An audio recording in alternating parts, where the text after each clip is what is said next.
Greetings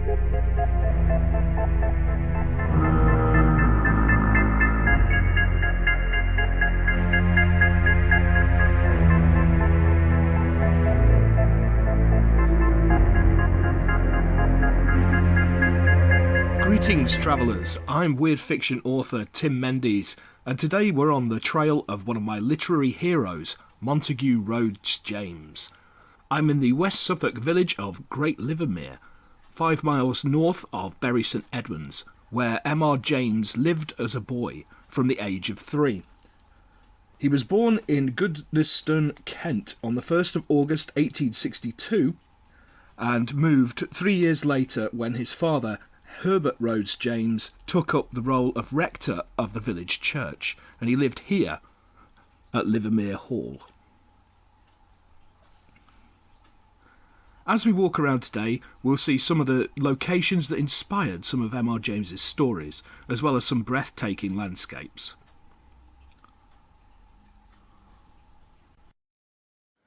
Right, behind me is Livermere Hall, which was the old rectory, and it's where M.R. James grew up when his father was the rector of the parish church, which we'll be having a look at.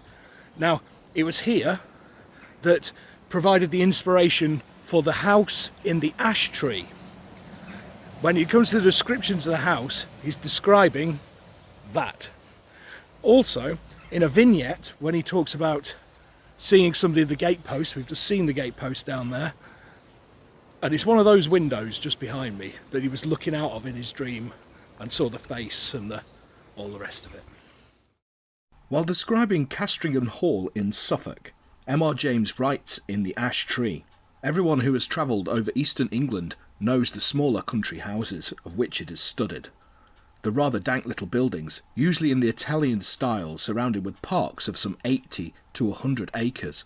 For me they have always had a very strong attraction, with the grey paling of split oak, the noble trees, the meres with their reed beds, and the line of distant woods. Then I like the pillared portico, perhaps stuck on to a red brick Queen Anne house, which has been faced with stucco to bring it into line with the Grecian tastes of the end of the 18th century."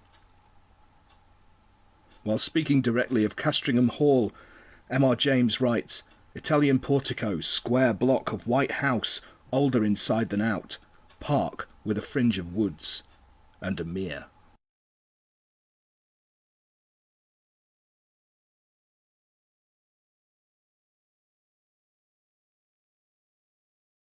As we will see, it wasn't just the house that provided inspiration for M.R. James's stories, but the surrounding area. The church, for instance, had several gravestones with names that were used in his stories. The mere is mentioned several times, and the Old Broom plantation is believed to be where M.R. James had his very own paranormal encounter as a boy.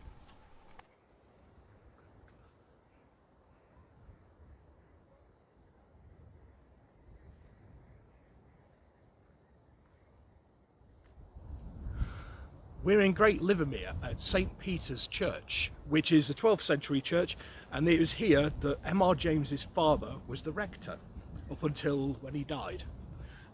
Inside there is a plaque dedicated to M.R. James.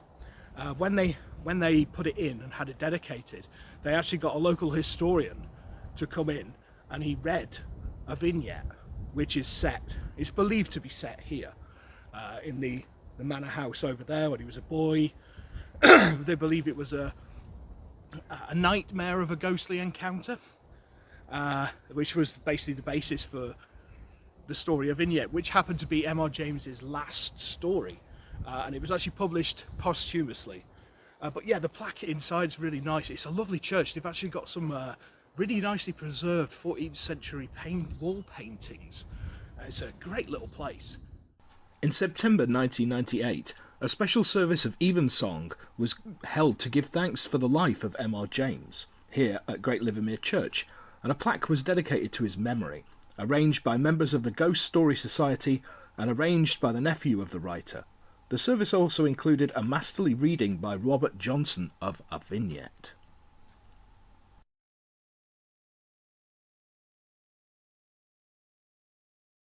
Herbert Rhodes James took the post of rector here at St. Peter's Church from 1865 until his death in 1909.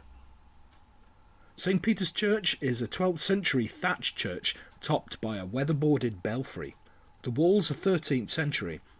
The tower was once topped with a cupola, but the upper stage fell during a storm. There are some surviving 13th and 14th century medieval wall paintings and a 3-decker pulpit dating from 1703. As a boy, M.R.James would walk around the local countryside and sit and sketch the churches and their graveyards. We'll be visiting one of the other places that he visited during this period later on in the video. After going to Eton in 1876, M.R.James discovered an interest in early Christianity and medieval manuscripts, which is unsurprising considering his upbringing. Again, he would visit the local churches and study the manuscripts in the college library and during his vacations in the ancient parish library in nearby Bury St Edmunds. More on that later.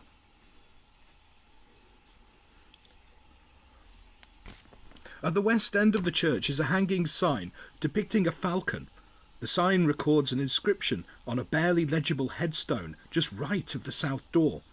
This is the grave of William Sackings, the falconer to King Charles I, King Charles II and King James II, who lived in the cottage that once stood near the War Memorial just across the road from Livermere Hall.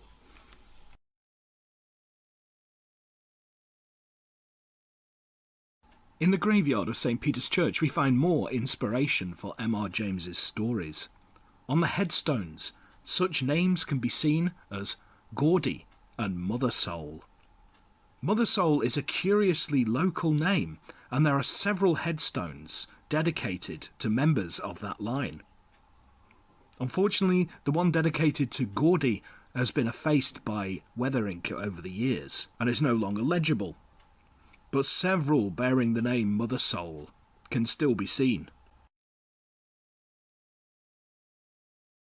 One of M.R. James's most celebrated stories, The Ash Tree, concerns the curse of a woman executed for witchcraft who uses the mechanism of giant spiders dwelling in an ash tree as the instrument of her revenge against the local squire and his descendants. The name of the witch is Mother Soul, a village name which appears in the local burial register for Great Livermere. In the story she is hanged after a trial at Bury St Edmunds up the rough grass hill outside Northgate, which we will be visiting later. This is indeed where witches were put to death in the 17th century, following the infamous witch trials of Matthew Hopkins. M.R. James writes in The Ash Tree, "In that year the district in which the hall is situated was the scene of a number of witch trials. It would be long, I think, before we arrive at a just estimate of the amount of solid reason, if there was any, which lay at the root of the universal fear of witches in old times. Whether the persons accused of this offence really did imagine that they were possessed of unusual powers of any kind, or whether they had the will, at least, if not the power, of doing mischief to their neighbours, or whether all the confessions, of which there are so many, were extorted by the mere cruelty of the witch-finders. Castringham contributed a victim to the auto de fe. Mrs. Mother Soul was her name, and she differed from the ordinary run of village witches, only in being rather better off, and in a more influential position. Efforts were made to save her by several reputed farmers of the parish. They did their best to testify to her character, and showed considerable anxiety as to the verdict of the jury." The Ash Tree was included in M.R. James's 1904 collection, Ghost Stories of an Antiquary, and was adapted in 1975 by David Rudkin as The Ash Tree as part of BBC's A Ghost Story for Christmas series. It was broadcast on the 23rd of December 1975 and stars Edward Petheridge as Sir Richard and Barbara Ewing as the witch and Mother Soul, a name which you have just seen on a headstone on the north side of the church.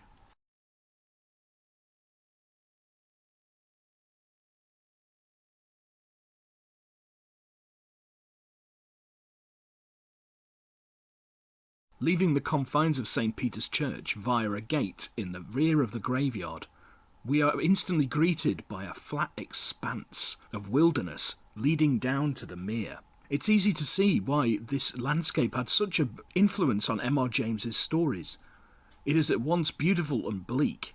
The way the wind howls and whistles as it blows across the mere and across the flat expanse of land is quite haunting, but also strangely alluring.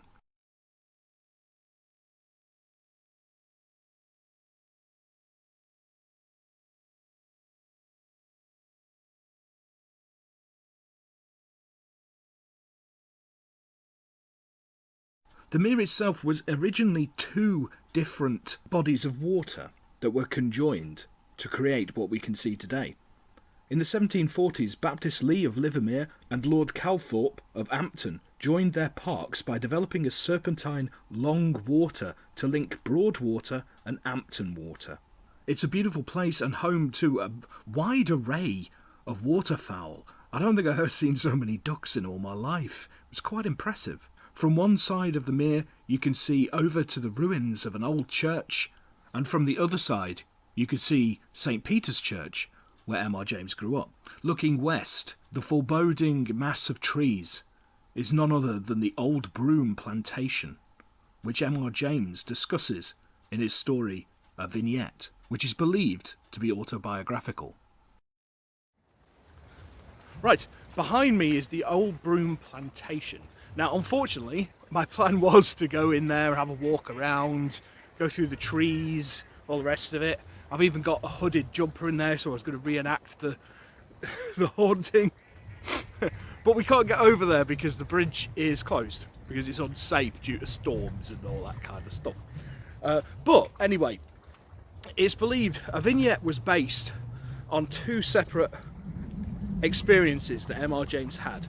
The first one was a nightmare that he had in the old vicarage, and that apparently has happened to several other people, because apparently Great Livermere has a claim on being the most haunted village in the UK, with 14 separate hauntings, one of which, unsurprisingly being Suffolk, is a spectral black dog on the road. So yeah, Black Shuck is apparently supposed to hang around here. But in the Old Broom Plantation, early on in the story, he mentioned seeing a hooded figure flitting through the trees and things like that. Now that is supposed to have happened when he was a boy walking through the old plantation. And yeah, it's a shame we can't have a look around there, but you know, these things happen.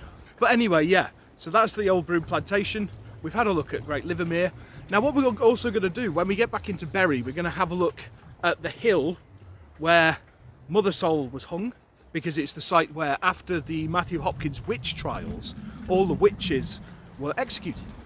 And it's mentioned in the ash tree story.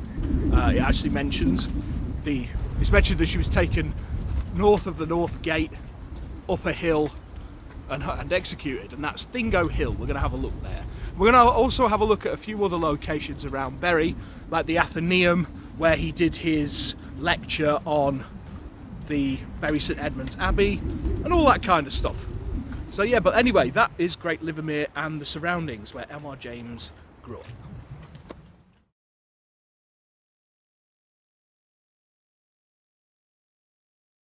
M.R.James writes of the Old Broom Plantation in A Vignette. Possibly it was in the years just before I went to school, possibly on one late summer afternoon of which I have a faint memory, when I was coming back after solitary roaming in the park, or, as I bethink me, from tea at the hall. Anyhow alone, and fell in with one of the villagers, also homeward bound, just as I was about to turn off the road onto the track leading to the plantation. We broke off our talk with good nights, and when I looked back after him after a minute or so, I was just a little surprised to see him standing still and looking after me, but no remark passed, and on I went. By the time I was within the iron gate and outside of the park, dusk had undoubtedly come on, but there was no lack yet of light, and I could not account to myself for the questionings which certainly did rise as to the presence of anyone else among the trees, questionings to which I could not very certainly say no, nor, I was glad to feel, yes. because if there were anyone, they could not well have any business there. To be sure, it is difficult, in anything like a grove, to be quite certain that nobody is making a screen out of a tree trunk, and keeping it between you and him as he moves round it as you walk on. All I can say is that such a one were there, he was no neighbour or acquaintance of mine. There was some indication about him being cloaked or hooded, but I think I may have moved at a rather quicker pace than before, and have been particular about shutting the gate. I think, too, that after that evening something of what Hamlet calls gain-giving may have been present in my mind when I thought of the plantation. I do seem to remember looking out of a window which gave in that direction, and questioning whether there was or was not any appearance of a moving form among the trees. If I did, and perhaps I did, hint of suspicion to the nurse, the only answer to which it will have been the idea of such a thing, and an injunction to make haste and get into my bed. Whether it was on that night or a later one that I seemed to see myself again in the small hours, gazing out of the window across moonlit grass, and hoping I was mistaken in fancying any movement in that half-hidden corner of the garden. I cannot now be sure, but it was certainly within a short while that I began to be visited by dreams which I would much rather not have had, which, in fact, I came to dread acutely, and the point round which they centred was the plantation gate.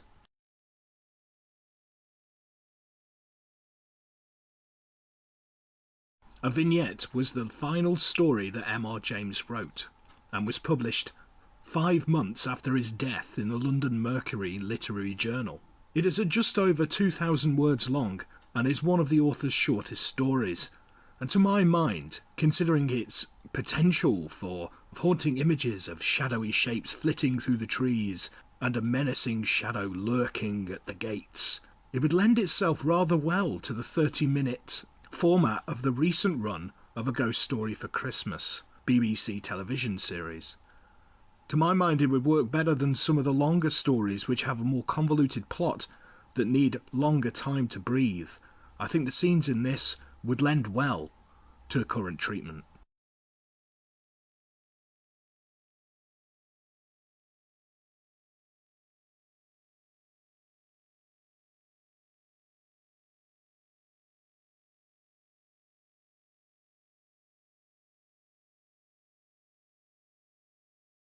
For anybody interested in the life of Montague Rhodes James, Great Livermere is a must-see.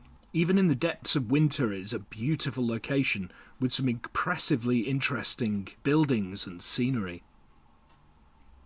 Great Livermere is situated roughly 4.5 miles from Bury St Edmunds and is on several hiking routes. It's a beautiful walk, and along the way there are lots of other sites of interest, such as Farnham Park, with its ruins and legends of hauntings of an entity known as Red Hannah. Indeed, Bury St Edmunds and its surrounding areas is one of the most purportedly haunted areas in Britain. I will be covering a lot of these. I did a bit of a ghost tour. I will be covering a lot of these in a future video.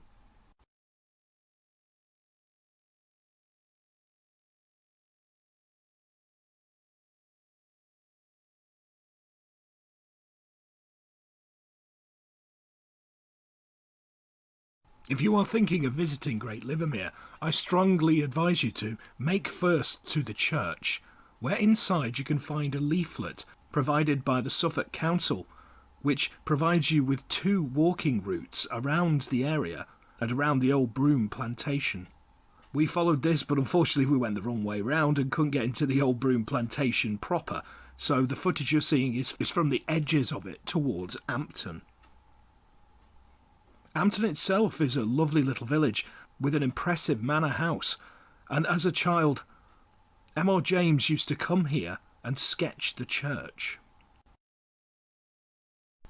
We're heading into Bury St Edmunds now to continue our tour, first with the site of witch executions. This unassuming bit of land is Thingo Hill. Just above Bury St Edmunds, the station's just down there, it's literally just above it.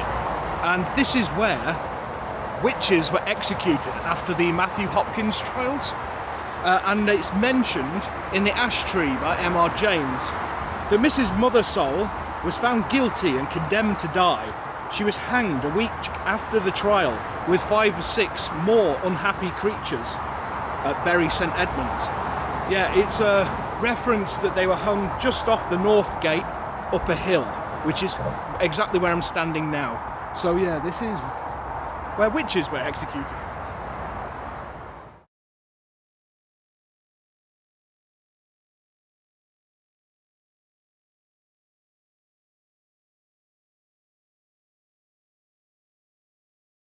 Another location of interest to those interested in the influences on M.R.James's stories is the Moyses Hall Museum in the centre of Bury St Edmunds.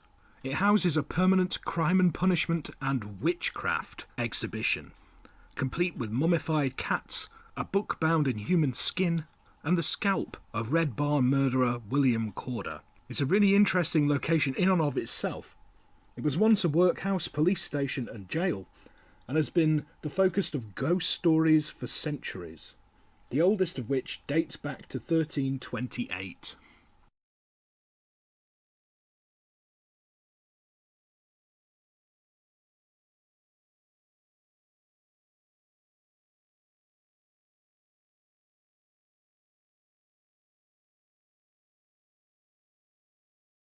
Just down the road from the Moyses Hall Museum is the Abbey of St Edmund, a site with strong links to M.R.James.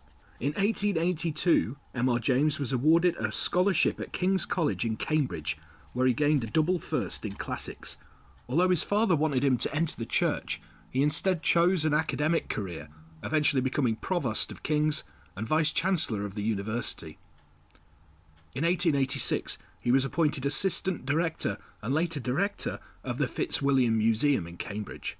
He became a leading authority on biblical apocrypha, medieval manuscripts, and what he called Christian archaeology, including important research on the Abbey of St Edmund and its manuscripts.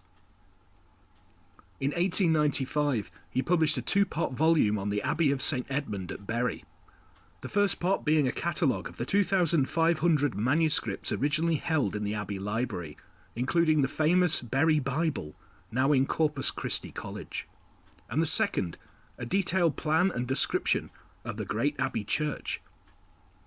It was during this research that it discovered reference in an Abbey register in Douai to the burial places of several of the abbots. This led in 1902 and 1903 to excavations in the chapter house, revealing the graves of 6 abbots, 5 of which can still be seen today. James also became involved in a heated public debate about the authenticity of the St Edmund relics, the alleged remains of St Edmund held in Toulouse. He doubted their authenticity, and his view was confirmed by scientific research nearly a century later.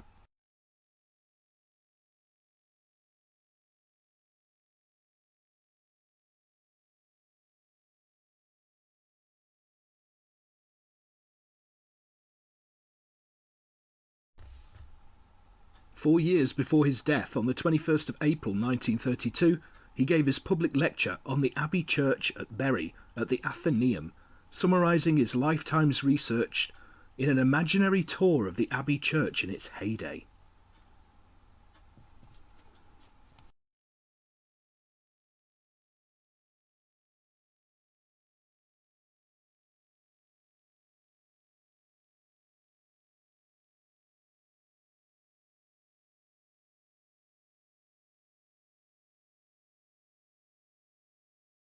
As night fell, I found myself walking along Athenaeum Lane, adjacent to where M.R.James delivered his lecture. This narrow pedestrian thoroughfare is held in local lore to be haunted by the phantom of a woman. One story collected by the former curator of the Manor House Museum is that the ghost is of a woman who fled from the Widow's Coffee House near the Norman Tower, which was, at least according to what are most certainly spurious local traditions, a front for a house of ill repute. However, as she made her escape, she was knocked down by a passing carriage. Whether or not this is true, all I can tell you is it's certainly a very creepy little lane.